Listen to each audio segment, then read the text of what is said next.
قال اللہ تعالی وتبارک فی القرآن المجید والفرقان الحمید بسم اللہ الرحمن الرحیم سبحان الذی اسری بعبدہ لیلا من المسجد الحرام إلى المسجد الأقصى الذي باركنا حوله لنريه من آياتنا إنه هو السميع البصير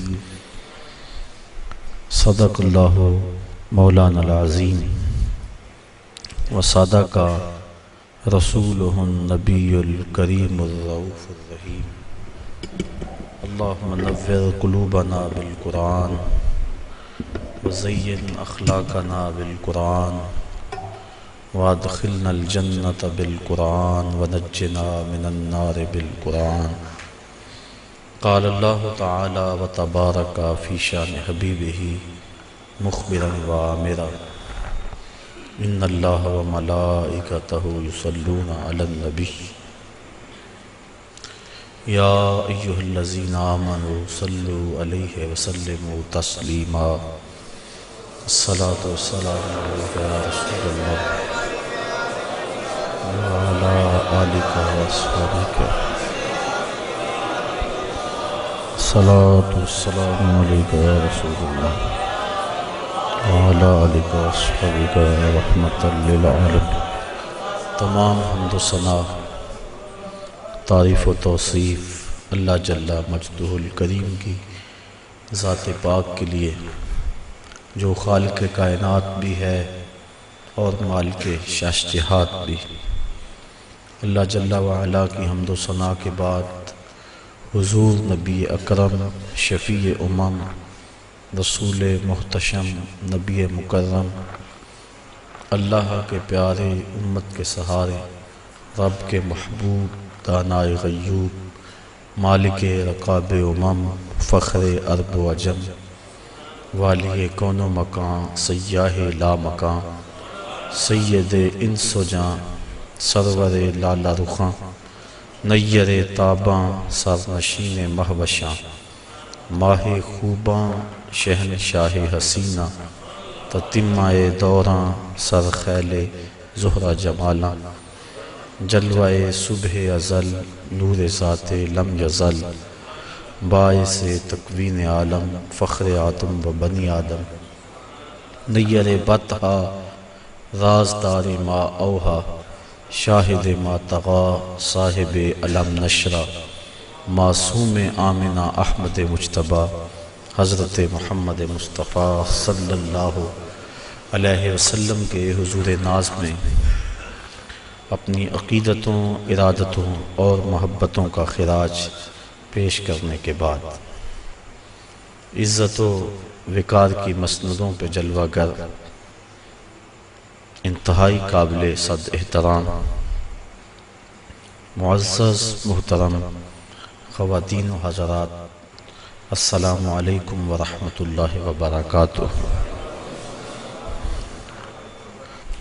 آیت معراج تلاوت کرنے کا شرف حاصل کیا۔ اس آیت کا پہلا حصہ گزشتہ برس ایک درس قرآن میں آپ کے سامنے پیش کیا گیا اور معراج النبی کے حوالے سے ایک مفصل گفتگو آپ سماعت کر چکے ہیں۔ آیت کریمہ کے آخری حصے پہ آج کی اس نشست میں کچھ باتیں آپ کے گوش گزار کرنا ہے۔ اللہ تعالیٰ جل شانہ میری زبان پہ کلمۃ الحق جاری فرمائے، دین کا فہم، سمجھ، سوجھ بوجھ اور ادراک نصیب فرمائے۔ معراج النبی صلی اللہ علیہ وآلہ وسلم میرے اور آپ کے آقا مولا صلی اللہ علیہ وآلہ وسلم کا دوسرا بڑا معجزہ ہے۔ اللہ تعالیٰ نے اپنے محبوب کو ان بلندیوں تک بلایا جہاں کسی کا پہنچنا تو بڑی دور کی بات ہے، کسی کا خیال اور وہم بھی نہیں پہنچ سکتا۔ خرد سے کہہ دو کہ سر جھکا لے، گمان سے گزرے گزرنے والے، یہاں پڑے ہیں خود جہت کو لالے، کوئی کیا بتائے کدھر گئے تھے، سراغ عین و متا کہاں تھا، نشان کیف و الا کہاں تھا، نہ کوئی ساتھی نہ کوئی راہی، نہ سنگ منزل نہ مرحلے تھے، کمان امکان کے جھوٹے نکتوں تم اول و آخر کے پھیر میں ہو، محیط کی چال سے تو پوچھو کدھر کو آئے کدھر گئے تھے۔ مرغ عقل تھک کے گر پڑتا ہے، جن بلندیوں تک حضور پہنچے کسی کا خیال اور وہم بھی نہیں پہنچ سکتا۔ ابو الحسن رفاعی علیہ رحمہ کا وہ قول کئی مرتبہ پیش کر چکا ہوں۔ وہ فرماتے ہیں کہ میں نے روحانی طور پہ پرواز کی، حتی ساعت تو فی الفوقانیات، یہاں تک کہ میں بہت اونچا چلا گیا، میری روح پرواز کرتی گئی، ایک عرش آیا اسے عبور کیا، دوسرا عرش آیا اسے عبور کیا، 7 لاکھ عرش عبور کر گیا۔ عرش ایک نہیں ہے، عرش کئی ہیں۔ عالم امکان اور عالم وجوب کے درمیان عرش عالم برزخ ہے۔ جب اللہ تعالیٰ دنیا پر کوئی تجلی ڈالنا چاہتا ہے تو پہلے عرش پہ ڈالتا ہے، اگر ڈائریکٹ آ جائے تو کوئی تاب نہ لا سکے۔ یہی بہتر ہے کہ وہ پردے میں روح پوش رہے، وہ اگر پردہ اٹھا دے تو کسے ہوش رہے۔ کئی عرش ہیں، کہتے ہیں میں 7 لاکھ عرش عبور کر گیا۔ پھر آواز آئی ابو الحسن رفاعی کدھر آ رہے ہو؟ کتاب کا نام ہے النبراس، علامہ عبدالعزیز فرہاروی رحمۃ اللہ تعالی علیہ کی یہ مصنفہ ہے، جو علامہ سعد الدین تفتازانی رحمۃ اللہ تعالی علیہ کی علم کلام پر مشتمل کتاب شرح عقائد نسفیہ کی تشریح ہے، اور یہ وہ کتاب ہے جو تمام مکاتیب فکر کے مدارس میں سبقاً پڑھائی جاتی ہے۔ تو حضرت علامہ عبدالعزیز فرہاروی نے اس واقعہ کو لکھا، اور اس میں کسی فرقے اور گروہ کا اختلاف بھی نہیں ہے کہ روح پرواز کر سکتی ہے۔ کہتے ہیں میں 7 لاکھ عرش عبور کر گیا۔ پھر آواز آئی ابو الحسن رفاعی کدھر آ رہے ہو؟ تو میں نے عرض کی مالک معراج کی رات جس عرش پہ محبوب کے قدم آئے تھے، میں تو اس عرش کی تلاش میں نکلا ہوں، نہ سفر بشرط معال ہے، نہ طلب بقید سوال ہے، فقط ایک سیر یہ ذوق کو میں بھٹک رہا ہوں کہاں کہاں، میرے دل کی یہ خلوتیں کئی بار سج کے اجڑ گئیں، مجھے بارہا یہ گماں ہوا تم آ رہے ہو کشاں کشاں۔ کہا میں تو اس عرش کی تلاش میں ہوں۔ پھر آواز آئی ارجع لا وصول اللہ کا، ابو الحسن رفاعی پلٹ جاؤ، تم کروڑوں سال بھی پرواز کرو، لیکن جس عرش کی چھاتی پہ میرے محبوب کے قدم آئے ہیں وہاں تمہارا خیال بھی نہیں پہنچ سکتا۔ کوئی حد ہے ان کے عروج کی، بلغل علاب کمال، جن بلندیوں تک وہ پہنچے کسی کا تصور بھی نہیں پہنچ سکتا۔ بشر بھی پیچھے رہ گئے، نوری بھی پیچھے۔ نوریوں کا امام سدرہ پہ ہاتھ جوڑ رہا ہے، لو دنو تو ان ملتن لہ ترکتو، اگر میں ایک پورے کے برابر بھی آگے جاؤں تو میرے پر جلتے ہیں۔ کوئی فلک تے رہ یار گیا، کوئی جا سدرہ تے ہار گیا، ایک کالیاں زلفاں والا سی جڑا عرش تو بھی لنگ پار گیا۔ وہاں تک پہنچے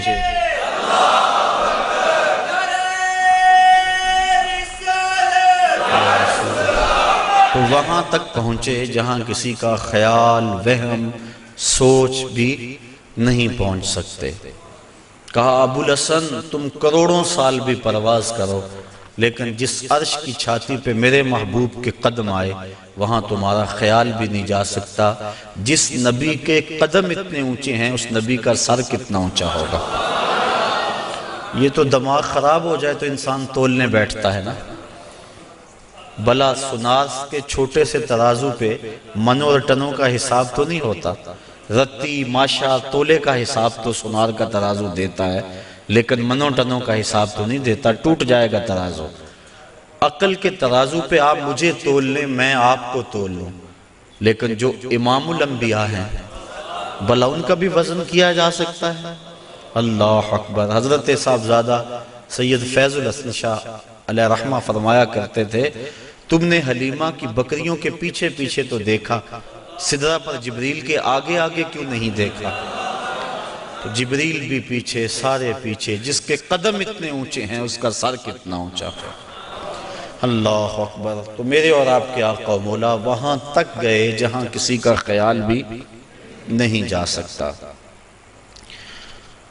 یہ سفر، اور یہ میری زبان سے سفر نکلا، اس کو قرآن نے ویسے سیر کہا ہے، سبحان الذی اسری بعبدہ، اس کو قرآن نے سفر نہیں کہا، سیر کہا ہے۔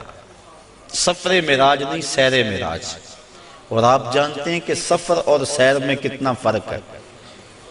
آپ صبح سیر کرنے نکلتے ہیں تو 1 کلومیٹر کا فاصلہ 1 گھنٹے میں طے کرتے ہوں گے، راستے میں ہر منظر پہ رکتے ہوں گے، کہیں پھول کھلا ہے تو طبیعت وہی مچل گئی، رک گئے، اس کی خوشبو سونگھتے گئے اور اس کی پتیوں کا نظارہ دیکھتے رہے۔ بندہ سیر کرے تو گھنٹے لگتے ہیں، اور اگر آپ سفر کریں تو چند لمحوں میں طے کریں گے۔ یہ معراج میں اتنی جلدی گئے اور پلٹ بھی آئے، بستر بھی گرم تھا، زنجیر بھی ہل رہی تھی، پانی بھی بہہ رہا تھا، اور ہو کے آ بھی گئے، اتنی تیز گئے اور آئے۔ قرآن نے اس کو سفر نہیں کہا یہ میرے نبی کی ابھی سیر ہے۔ تو میرے نبی کی سیر اتنی تیز ہے، سفر کتنا تیز ہوگا۔ اور میرا خیال ہے اسی پر اگر ہم غور کر لیں، ہم کہتے ہیں جب امتی مشکل میں نبی کو پکارتا ہے تو نبی مدد کو پہنچتے ہیں۔ کہا جاتا ہے کیسے اتنی جلدی آ جاتے ہیں؟ تو ظاہر ہے کہ جب کوئی دکھی پکارے پھر نبی سیر کرتا تو نہیں آتا، پھر تو سفر کرتا آتا ہے۔ اور جس کی سیر اتنی تیز ہے اس کا سفر کتنا تیز ہوگا۔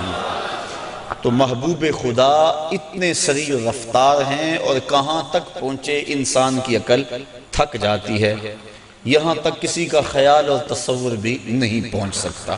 یہ ایک الگ مضمون ہے۔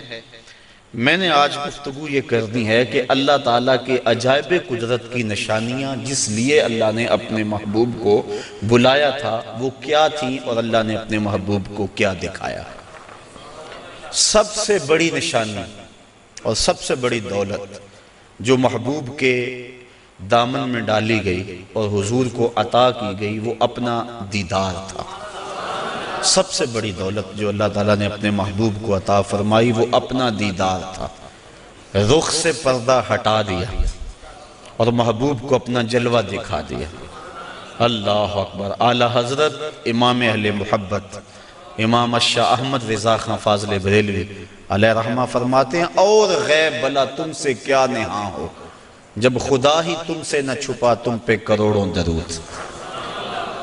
اب اس میں بھی اختلاف ہے کہ کیا دیدار الہی حضور نے معراج کی رات کیا تھا یا نہیں کیا تھا۔ بعض لوگوں کا موقف یہ ہے کہ حضور گئے تھے اور سدرۃ المنتہا کے پاس جبریل امین کو دیکھ کر آ گئے تھے، اللہ تعالیٰ کا دیدار نصیب نہیں ہوا۔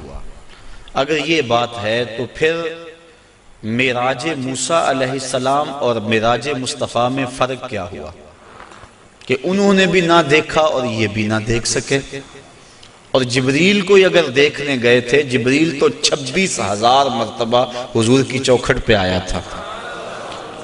تو پھر حضور علیہ السلام وہاں گئے، اللہ تعالیٰ نے سورہ نجم کے اندر بیان فرمایا کہ ما کذب الفؤاد ما رأى، ما کذب الفؤاد ما رأى، جو آنکھ نے دیکھا دل نے اس کی تکذیب نہیں کی بلکہ تصدیق کر دی۔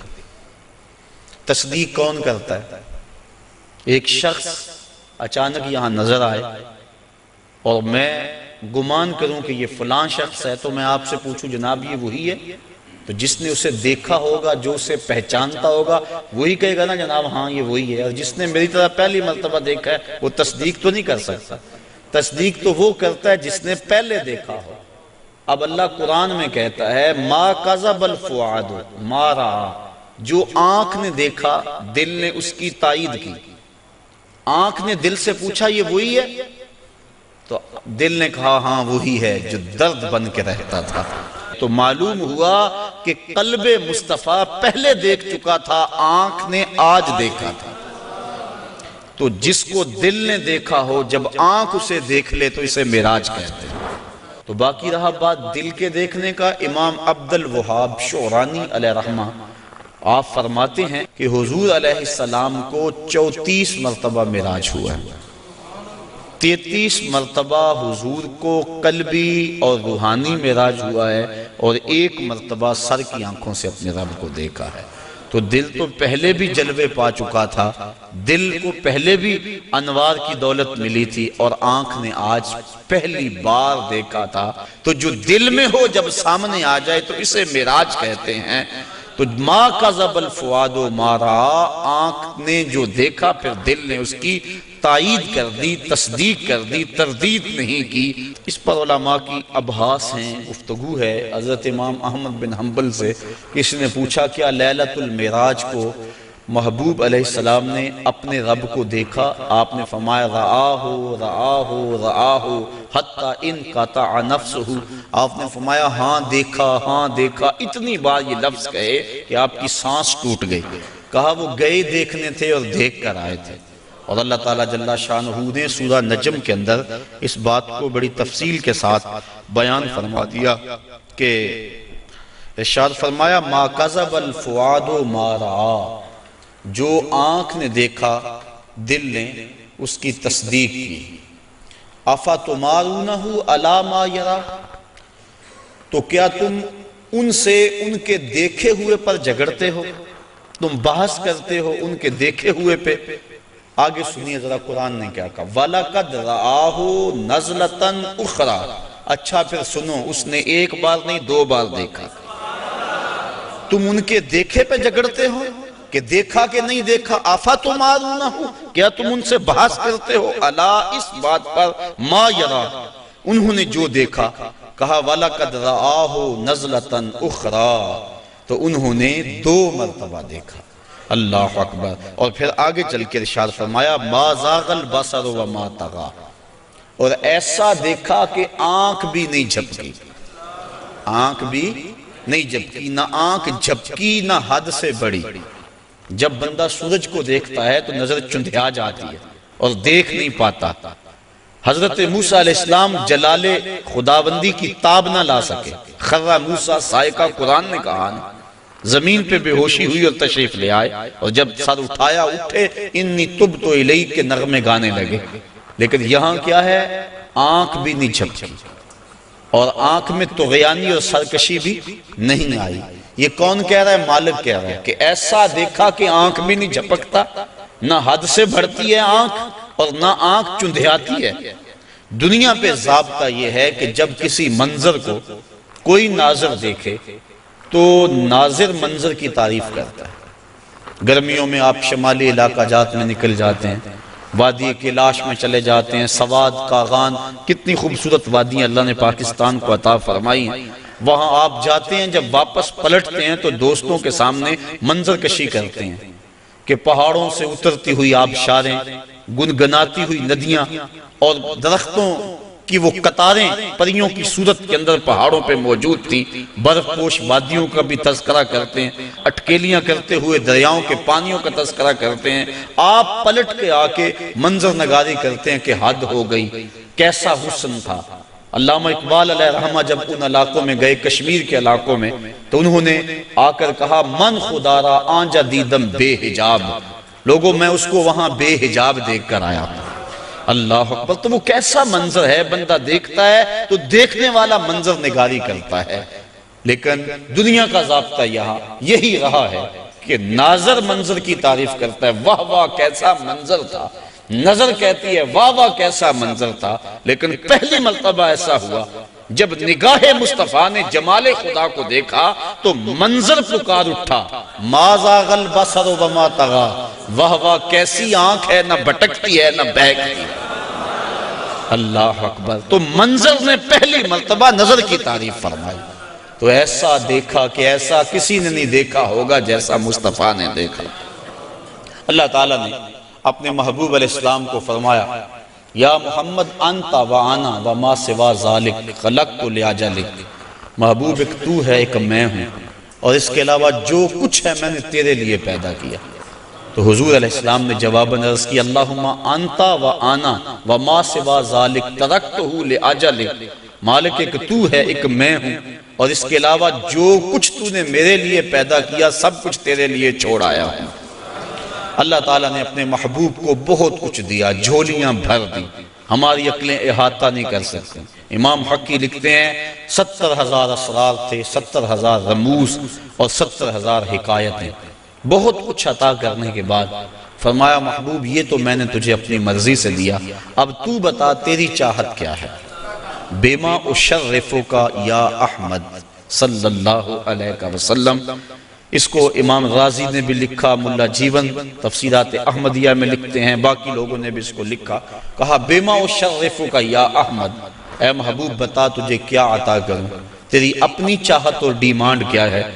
اب 1 منٹ کے لیے میں آپ کو اختیار دے دوں، مجھے اختیار دیا جائے کہ مانگو کیا مانگنا ہے، تو ہمارے سوال سے ہماری ذہنی اپروچ کی خبر ہو جائے گی، کس کی سوچ کتنی بلند ہے، کیا مانگتا ہے۔ کسی کے سوال سے اس کے اندر کی کیفیت سمجھ میں آ جاتی ہے، کسی کی عظمت کا اندازہ کرنا ہو تو اس کے سوال سے اندازہ کیا جا سکتا ہے۔ اب اللہ نے اپنے محبوب کو اختیار دیا کہ محبوب مانگ کیا مانگتا ہے۔ اب دیکھیے حضور کا انتخاب کہ حضور نے کیا مانگا۔ جب کہا بیما اشرفک، تجھے کس چیز سے نوازوں، تو عرض کی بنسبتی الیک شرفنی بالعبودیہ، اے اللہ ساری زندگی میں نے کہا کہ تو میرا رب ہے، سجدوں میں، قیام میں، رکوع میں، بدر کی وادی میں پتھر کھانے کھائے اور میں نے کہا کہ تو میرا رب ہے، مطاف میں، حتیم میں، کعبۃ اللہ میں، سین حرم میں، ہر جگہ میں نے کہا کہ تو میرا رب ہے۔ آج تو بھی تو کہہ دے کہ تو میرا بندہ ہے۔ بنسبتی الیک شرفنی بالعبودیہ، آج تو مجھے بندہ کہہ کے پکار دے۔ تو اللہ تعالیٰ نے اپنے محبوب علیہ السلام کو معراج کے واقعہ میں جہاں بھی پکارا عبد کہہ کے، سبحان الذی اسری بعبدہ فاوحی الی عبدہ ما اوحی، اور پھر 50 نمازوں کا تحفہ دے کر حضور علیہ السلام کو روانہ کیا۔ تفصیلات بہت ساری ہیں، اختصار کے ساتھ اپنے مضمون کی طرف آ رہا ہوں۔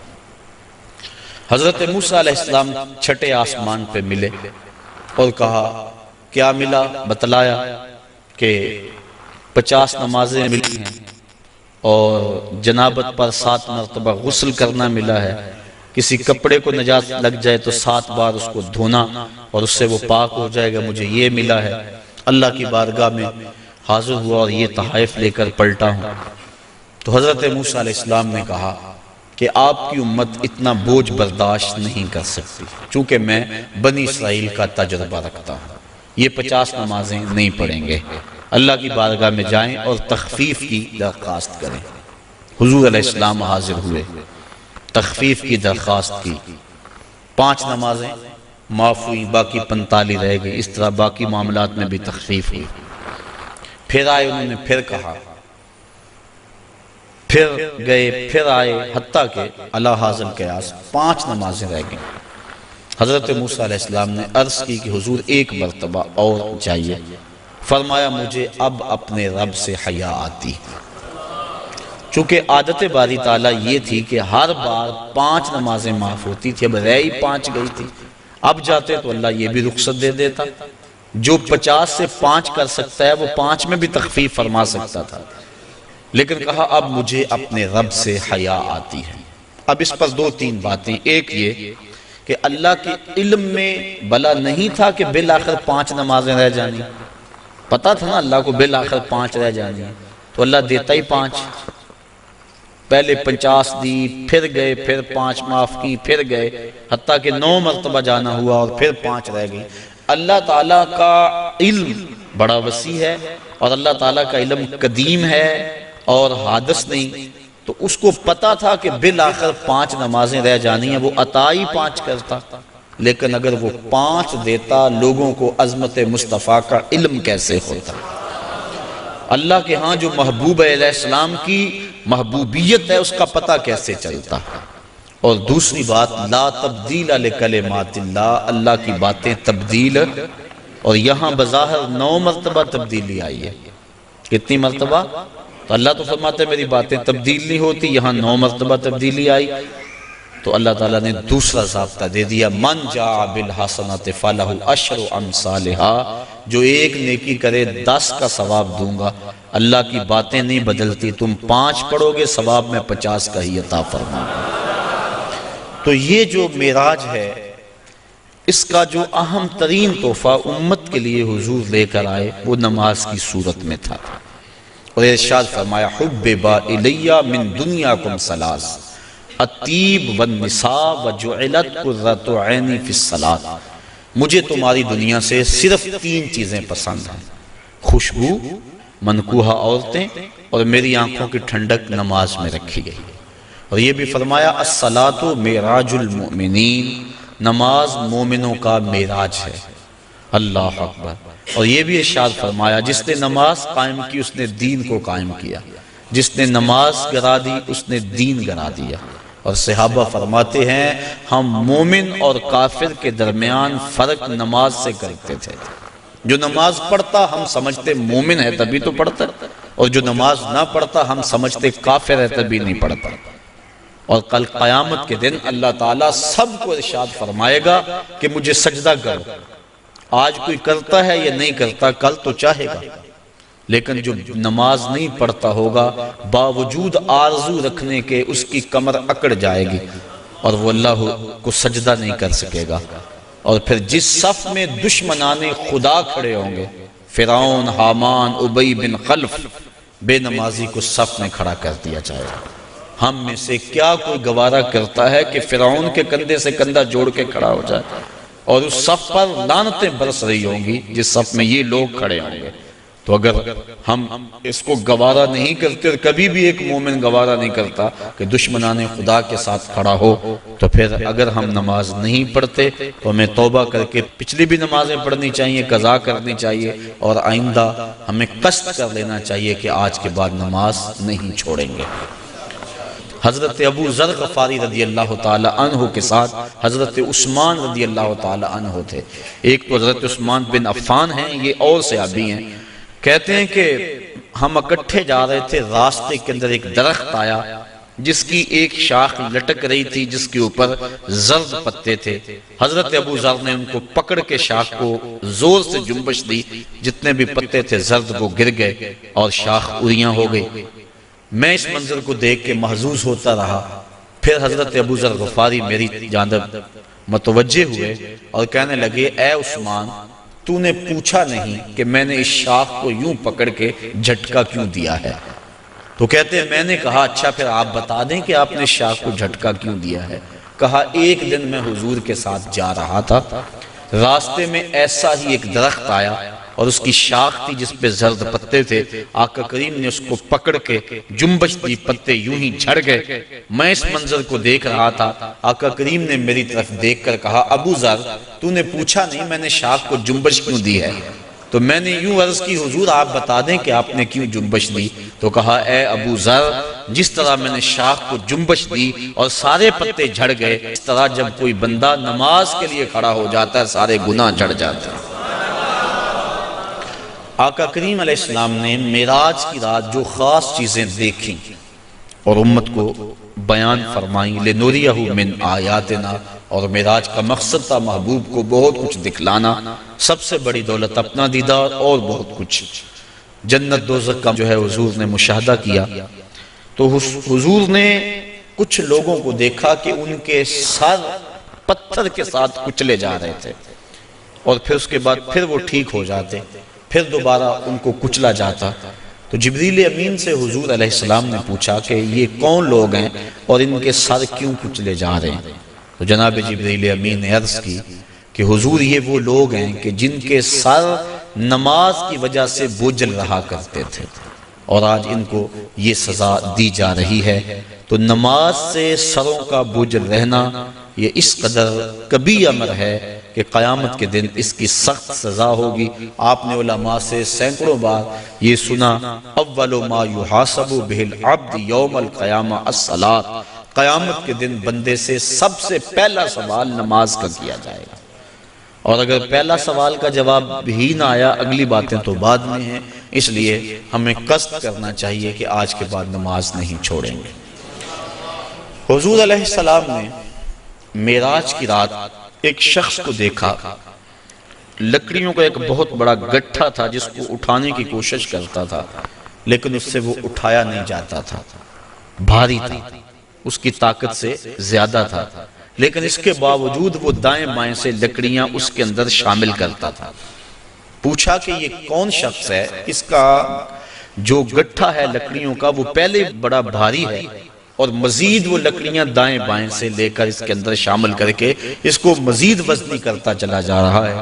تو عرض کی کہ حضور یہ آپ کی امت کا وہ شخص ہے کہ جس کے پاس لوگوں کی کثرت کے ساتھ امانتیں موجود ہیں، اور وہ ان کو ادا کرنے کی پوزیشن میں نہیں، لیکن اس کے باوجود اور امانتیں پکڑتا چلا جا رہا ہے، اور اس بات میں حدیث ہے کہ لوگ میرے پاس پیسے امانتیں جمع کروائیں۔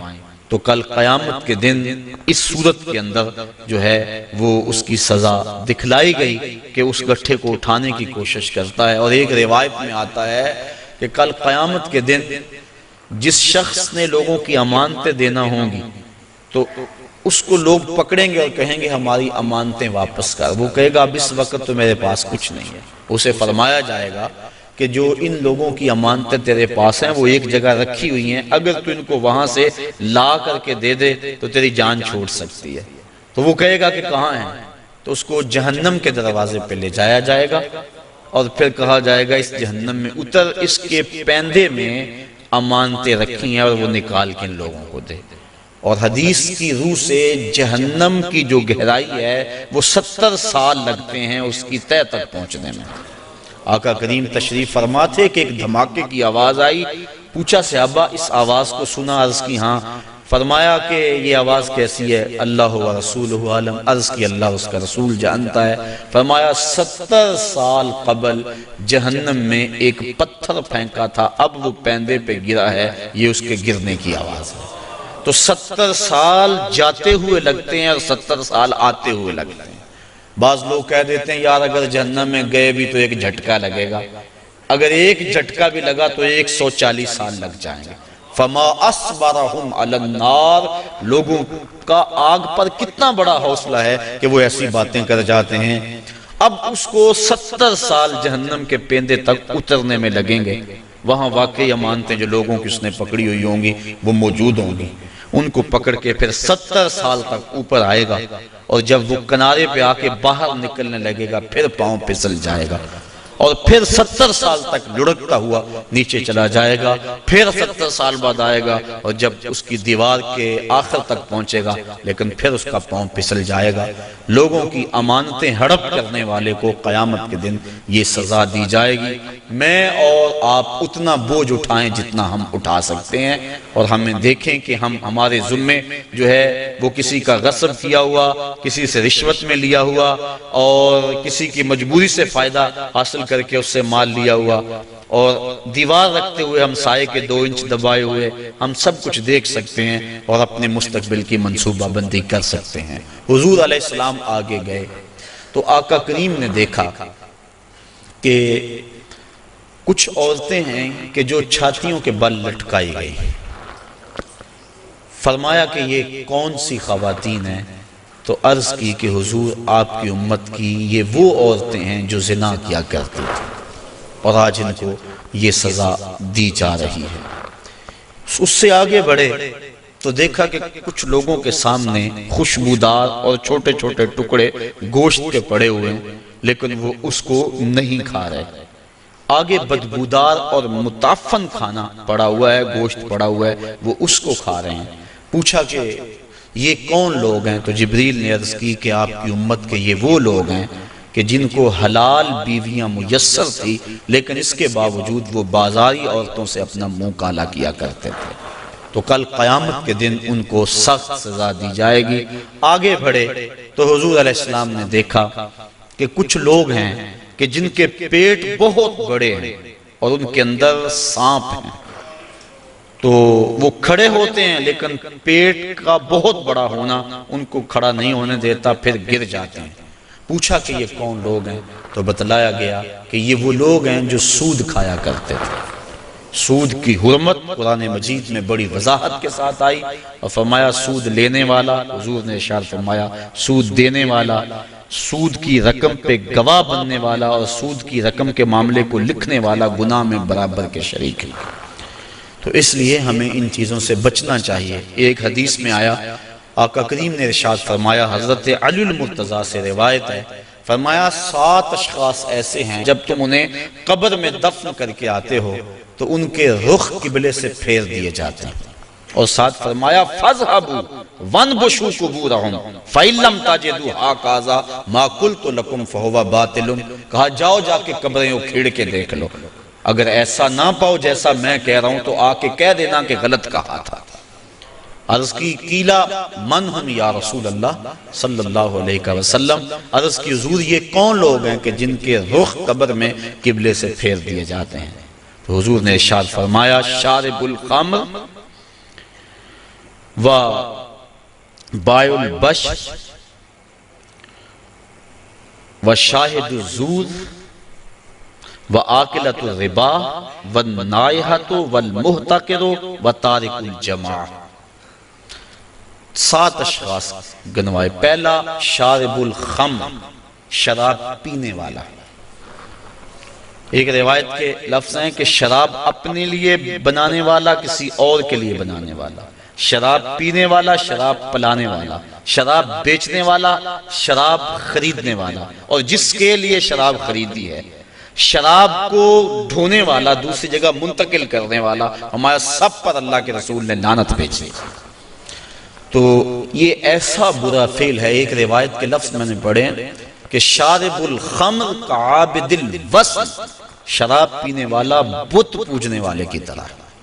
ہمارے معاشرے میں شراب نوشی سرایت کر گئی ہے، اور اب تو بعض طبقوں کے اندر یہ برا بھی نہیں سمجھا جاتا، جبکہ حلال سمجھ کے پینا تو کفر ہے، اور اس کو حرام سمجھتے ہوئے اس کی حرمت کے قائل ہونے کے باوجود پینا یہ گناہ کبیرہ ہے، اور منع فرمایا گیا سختی کے ساتھ۔ ارشاد فرمایا ایک تو ویسے بھی شرابی جب مرتا ہے اسے مرتے ہوئے کلمہ نصیب نہیں ہوتا، اور دوسرا یہ روایت جو میں نے آپ کے سامنے رکھی کہ اس کا قبلے سے رخ پھیر دیا جائے گا۔ اور اب یہ بھی میڈیا پہ بیٹھ کے ہمارے روشن خیال حکمرانوں کی ایما پر لوگ کہہ رہے ہیں کہ صرف خمر حرام ہے، باقی جو چیزوں سے کشید کی گئی چیزیں ہیں وہ حرام نہیں ہے، جبکہ میرے اور آپ کے آقا و مولا صلی اللہ علیہ وآلہ وسلم نے واضح طور پہ فرمایا ہر وہ چیز جو نشہ لاتی ہے وہ شراب ہے، اور ہر شراب خمر حرام ہے۔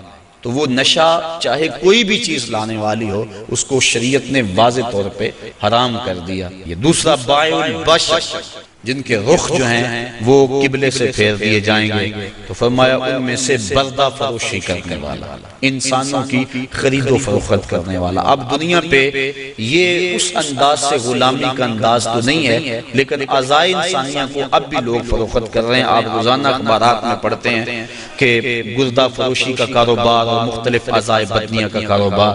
تو یہ دوسرے وہ شخص جو انسان یا انسان کے کسی عضو کا کاروبار کرتے ہیں، کل جب وہ مریں گے تو ان کا رخ قبلے سے پھیر دیا جائے گا۔ تیسرا ارشاد فرمایا وَشَاهِدُ الزُّورِ، اور جھوٹی گواہی دینے والا۔ بلکہ ایک روایت میں آقا کریم نے فرمایا میں تمہیں بڑے بڑے گناہوں کی خبر نہ دے دوں، الا انبئکم بأکبر الکبائر، بڑے بڑے گناہوں کی خبر نہ دے دوں؟ صحابہ نے عرض کی ہاں حضور آپ ارشاد فرمائیں۔ فرمایا الاشراک باللہ وعقوق الوالدین الا وقول الزور، اور ایک فرمایا وشہادت الزور۔ یہ مختلف اقوال ہیں احادیث میں، مختلف احادیث میں، تو شہادت الزور جھوٹی گواہی کو حضور علیہ السلام نے جو ہے وہ اکبر الکبائر میں شمار کیا۔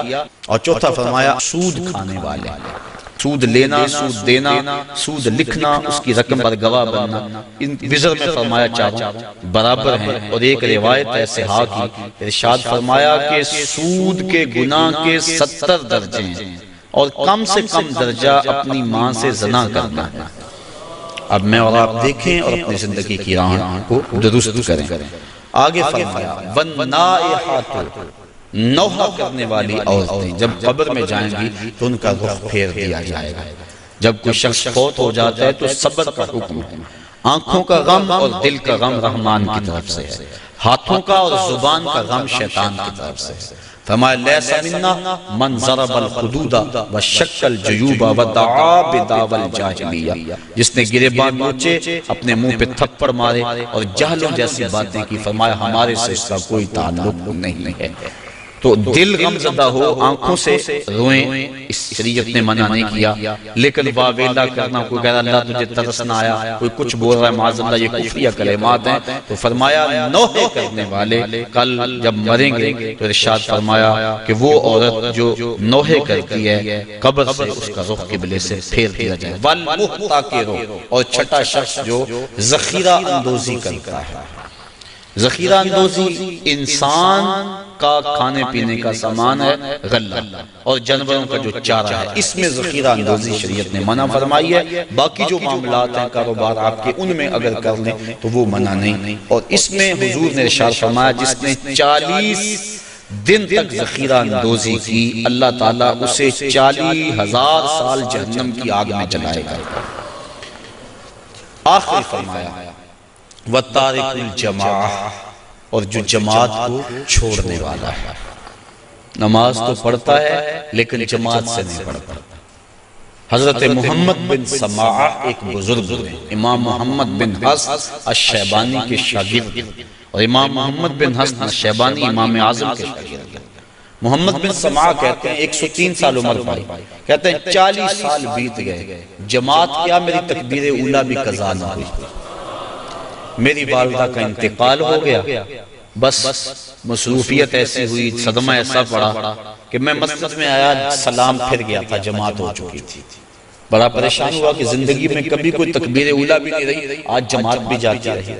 پھر میں نے سوچا ایک نماز جو جماعت سے پڑھی جائے، منفرد پڑھنے والی 25 نمازوں کے برابر ہے، ایک روایت میں 27 نمازوں کے برابر ہے، چلو میں اس نماز کو 25 بار پڑھ لیتا ہوں۔ کہتے ہیں میں کھڑا ہو گیا اور اس نماز کو، ان فرائض کو میں نے 25 بار پڑھا، اور جب 25ویں بار پڑھ رہا تھا تو حاطب سے آواز آئی، اے محمد بن سماعہ تم نے نماز تو 25 مرتبہ پڑھ لی، لیکن جب امام ولدالضالین کہتا ہے اور اس کے ساتھ فرشتے آمین کہتے ہیں، وہ آمین کہاں سے لاؤ گے؟ تو کہتے ہیں میں پریشان ہوا کہ میں 25 چھوڑ کے 25,000 مرتبہ بھی پڑھوں لیکن جماعت کی فضیلت نہیں پا سکتا۔ تو فرمایا وَتَارِكُ الْجَمَاعَةِ، اور جماعت کو ترک کرنے والا۔ حضور علیہ السلام نے ارشاد فرمایا کہ پھر میں آگے بڑھا تو میں نے کچھ لوگوں کو دیکھا کہ ان کی زبانیں لوہے کی کینچیوں سے کاٹی جا رہی تھی۔ میں نے جبریل امین سے پوچھا کہ یہ لوگ کون ہیں کہ جن کی زبانیں لوہے کی کینچیوں سے کاٹی جا رہی ہیں؟ جبریل نے عرض کی کہ حضور یہ آپ کی امت کے وہ فتنہ پرور خطیب ہیں جو کہتے کچھ اور تھے کرتے کچھ اور تھے۔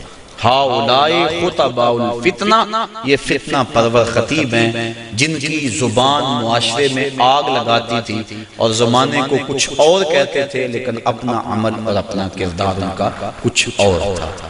اس لیے منبر و محراب کے جو وارث ہیں ان کو ایک ایک لفظ جو ہے وہ تول کے بولنا چاہیے، اور اس پر پہلے عمل ہو تو لفظ لوگوں کے دلوں میں اترتے ہیں۔ تقریر سادہ ہو یا مختصر ہو اس سے کوئی غرض نہیں ہے، لیکن اگر انسان کی گفتگو کے پیچھے اس کے اپنے عمل کی قوت نہیں ہوگی تو چاہے اس کی تقریر سے لوگ لوٹ پوٹ ہو جائیں اور سارا دن دھوم مچی رہ کے حد ہو گئی، لیکن اس کے اثرات روح تک نہیں پہنچیں گے، وہ دماغ تک ہی ٹھہر جائے گی، دل تک نہیں پہنچ پائے گی۔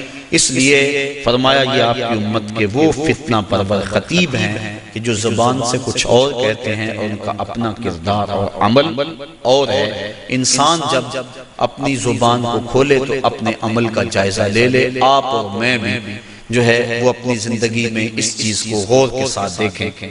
غالباً حضرت بایزید بستامی آپ کے پاس ایک بڑھیا آئی، اور اس نے کہا کہ میرا جو بیٹا ہے یہ گڑ بہت کھاتا ہے، میٹھا بہت کھاتا ہے، آپ اس کو تاکید کر دیں، کوئی تعویذ لکھ دیں۔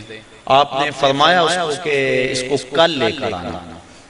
دور دراز کا سفر تھا، پیدل سفر تھے، دوسرے دن وہ تھکی ہاری پھر آئی۔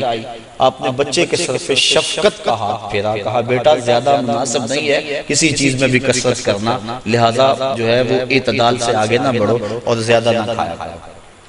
تو اتنا کہا اور کہا کہ جائیے، میں نے تاکید کر دی ہے۔ تو مائی نے کہا کہ حضرت کل میں آئی تھی اتنا لمبا سفر کر کے، اگر یہی بات کہنی تھی تو آپ کل ہی کہہ دیتے، اتنا لمبا سفر میں نے دوبارہ کیا۔ میں نے کہا شاید کوئی خاص عمل ہے جو آپ نے کرنا ہے۔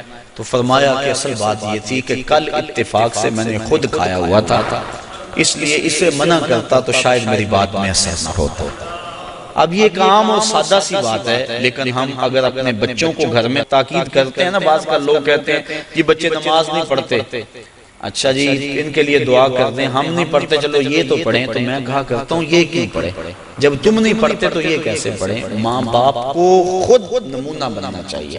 اس طرح ہمارے علماء کو، مبلغین ہیں، مشائخ اعظام ہیں، جو بھی ذمہ دار ہے، جو بھی بات 2 4 10 20 50 لوگوں تک بات منتقل کرتا ہے، اس کو خود نمونہ بننا چاہیے۔ صرف یہ تقریر، واز، لچھے دار گفتگو اور اس سے لوگوں سے پیسے بٹور لینا یہ بات نہیں ہے، بلکہ بات جو دل سے نکلتی ہے اثر رکھتی ہے۔ اس لیے ہم بات دل سے کہیں اور جو کہیں اس پر ہمارا پہلے عمل ہو۔ اللہ کی رضا کے لیے جئیں، اللہ کی رضا کے لیے مریں، یقیناً اس کی برکات ہیں۔ وہ اقبال علیہ رحمہ نے کہا تھا کہ واعظ قوم کی وہ پختہ خیالی نہ رہی، برق طبعی نہ رہی، شعلہ میں کالی نہ رہی، رہ گئی رسم آزاں، روح بلالی نہ رہی، فلسفہ رہ گیا تلقین غزالی نہ رہی، مسجد مرثیہ خواہیں کہ نمازی نہ رہے، یعنی صاحب اوصاف وہ حجازی نہ رہے۔ اللہ تعالیٰ اپنی راہوں کا مسافر ہے۔ میاں صاحب نے کیا کہا تھا؟ پڑھنے اتے مان کرینا تے نا آکھی میں پڑیا، او جبار کہار صداوے متا روڑ دے وے دودھ کڑے۔ اس لیے آخری دم تک انما الاعمال بالخواتیم، اعمال کا دار و مدار حسن خاتمہ پہ ہے۔ ادارۃ المصطفیٰ کے جتنے مبلغین ہیں، مصطفی فقیر ہیں، اور آپ لوگ جہاں جہاں سے بھی آئے ہیں، بس یہ کوشش کریں، یہ اپنا مزاج بنا لیں کہ جو کہنا ہے اس پر پہلے عمل کریں، اور اپنا عمل بہت زیادہ ہونا چاہیے تاکہ قوت کے ساتھ، عمل کی طاقت کے ساتھ کہی ہوئی وہ بات دلوں میں اترنے کا فن جانتی ہے۔ اللہ تعالیٰ مجھے اپنی رحمتوں کے اور کرم نوازیوں کے حصار میں رکھے۔ وآخر دعوانا ان الحمدللہ رب العالمین۔